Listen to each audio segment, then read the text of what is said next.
Hola, bienvenidos a un nuevo video. Mi nombre es Patricia Pérez y hoy voy a hablarles sobre las quemaduras. Como siempre, antes de abordar el tema en sí, hablaremos un poco sobre la anatomía del órgano relacionado, en este caso, la piel. La piel es el órgano más grande del cuerpo, cubre toda la superficie externa y es aproximadamente el 16% de la masa corporal total. Su grosor oscila entre 1,5 y 4 milímetros. Es una interfase de autorreparación y autorrenovación. Tiene funciones de absorción, excreción y termorregulación corporal. Y propiedades que la van a proteger de los daños causados por agentes externos. Se divide en dos capas principales. La epidermis, que es un tejido complejo que contiene un epitelio escamoso, estratificado y queratinizado.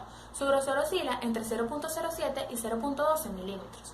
Y seguidamente está la dermis, que es un tejido conectivo irregular, blando, que proporciona la resistencia a la piel. Su grosor oscila entre 1 a 2 milímetros y se divide a la vez en una capa papilar y una capa reticular.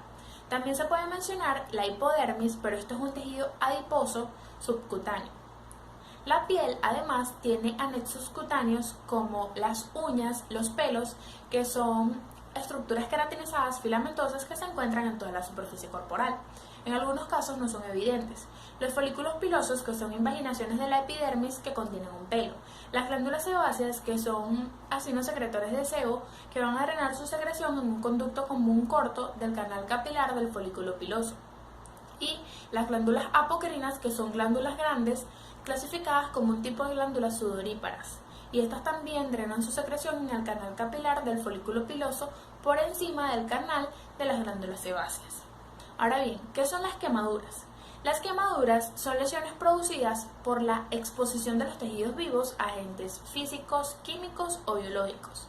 Por agentes físicos se considera el fuego directo, los líquidos calientes, las radiaciones, la electricidad, la congelación, entre otros. Por agentes químicos se considera ácidos, álcalis derivados del petróleo, desecantes, corrosivos, entre otros. Y por agentes biológicos se considera secreción de reptiles, medusas, peces, insectos, etc. La magnitud de las quemaduras va a depender de la potencia del agente causal y por supuesto de la calidad del tejido que se ve afectado. Y la gravedad de estas va a depender del tipo, de la extensión, de la profundidad de la lesión y de la respuesta sistémica y de las posibles complicaciones a las que pueda conllevar la quemadura. Es importante resaltar que las quemaduras se clasifican según la profundidad que deje el agente etiológico. Normalmente se usan dos terminologías. La primera sería en grados y la segunda según su grosor. La combinación de estas nos va a permitir dar una descripción detallada de la lesión. Las quemaduras de primer grado son aquellas que son superficiales y comprometen solamente a la epidermis y por lo general evolucionan de 4 a 7 días recuperando el epitelio afectado. Las quemaduras de segundo grado son aquellas que comprometen a la epidermis y parte de la dermis. Estas se clasifican en quemaduras de segundo grado superficiales o grosor parcial superficial y quemaduras de segundo grado profundas o grosor parcial profundo. Las quemaduras de segundo grado superficial o grosor parcial superficial son aquellas que comprometen a la epidermis y a la parte superficial de la dermis, es decir, la dermis papilar. Y estas evolucionan progresivamente. Las quemaduras de segundo grado profundas o grosor parcial profundo son aquellas que comprometen a la epidermis y a la parte más profunda de la dermis, es decir, a la dermis reticular. Y estas pueden evolucionar espontáneamente, pero tardan de 14 a 21 días. Y como el epitelio que se ve afectado es frágil, estas van a cicatrizar hipertróficamente. Por otra parte, están las quemaduras de tercer grado. Las quemaduras de tercer grado son aquellas que comprometen todo el grosor de la piel. Estas tienen un aspecto seco parecido al cuero en color y textura, y es imposible que se regeneren espontáneamente. También existen las quemaduras de cuarto grado, pero esto no es un término usado comúnmente.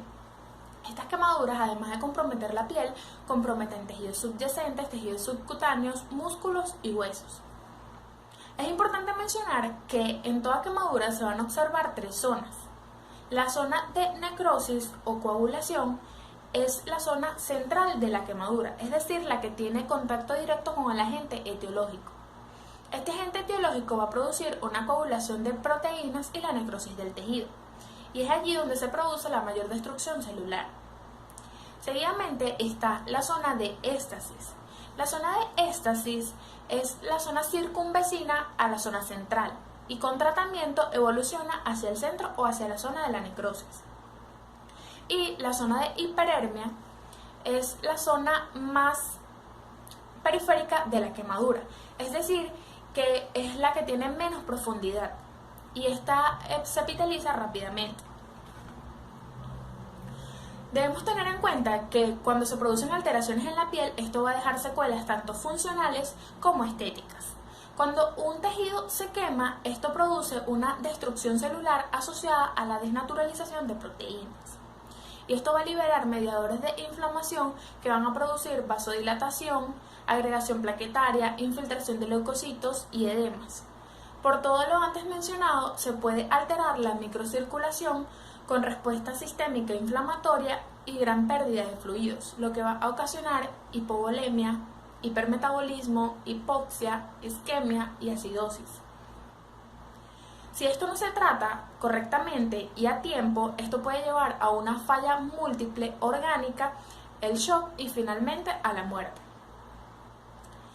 Cabe destacar que si hablamos de las manifestaciones clínicas de las quemaduras, estas van a depender de la profundidad y del tipo de la lesión, del estado de salud previo del paciente y de la edad. Estas abarcan, en primer lugar, el dolor.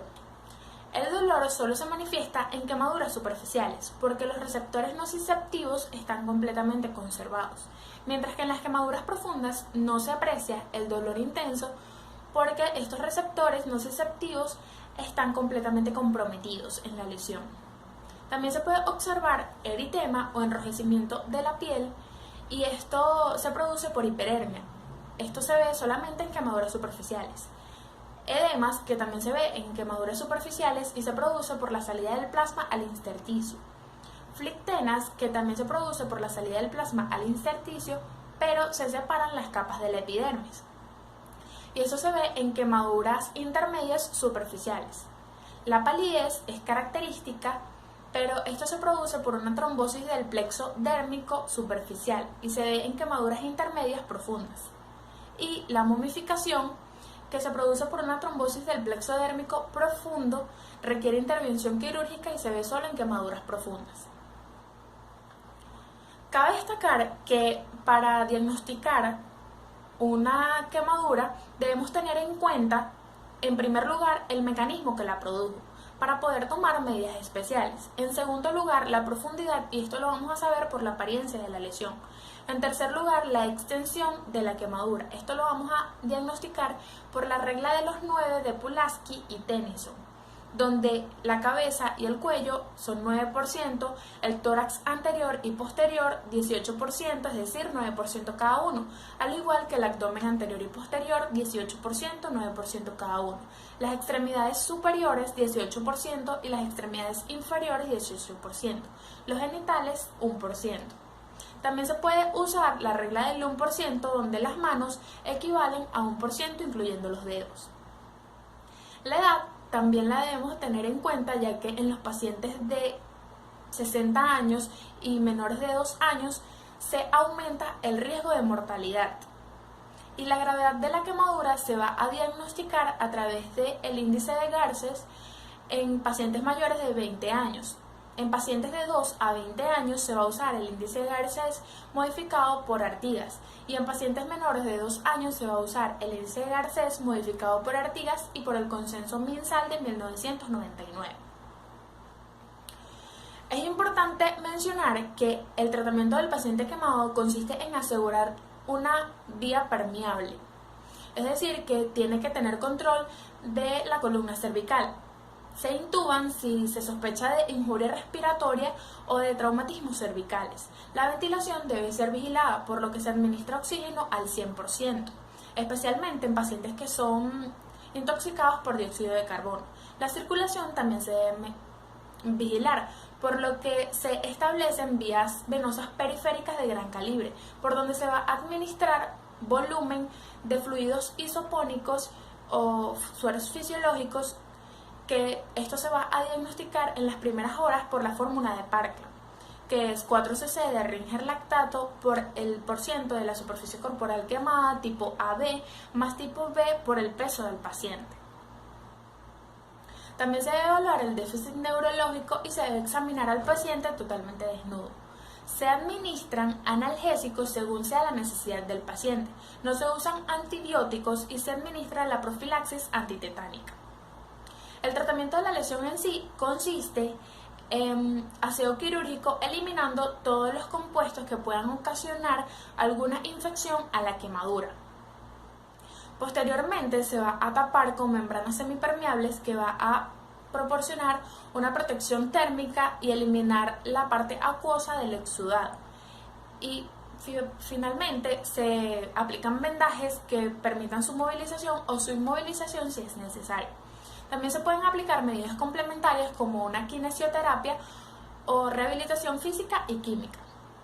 Para finalizar con el tema, debemos saber que toda quemadura puede llevar a posibles complicaciones neurológicas, nefrourológicas, articulares, infecciosas, digestivas o respiratorias. Espero que les sirva esta información. Gracias por ver este video.